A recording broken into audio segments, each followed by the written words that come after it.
I can just hold my throttle steady and enjoy the ride.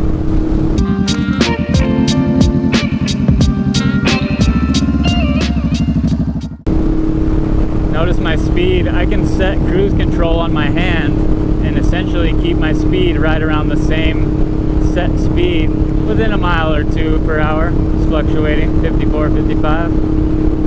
But I can literally kind of hold my throttle hand steady in that same position and just hold my speed steady. Whether I'm going uphill, downhill, changes in elevation, I can just hold that speed. And as you get more experience and practice, you can just learn to make very, very tiny adjustments with your hand, your throttle, just millimeters.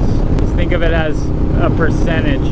If all the way open is 100% and all the way closed is 0%, then imagine every little movement of your throttle is 1%. You can learn to adjust your throttle and move your hand position a percentage at a time and really develop good throttle control. And that'll help you later on as you're riding through curves, higher speeds, needing to make speed adjustments while in a curve.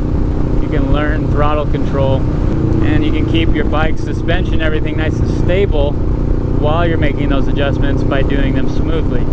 If you make some big abrupt adjustment, chop throttle, grab your brake in the middle of a turn, you're going down, right? But if you make a smooth adjustment, don't upset the suspension, maintain your traction, you're ready to rock and roll, man.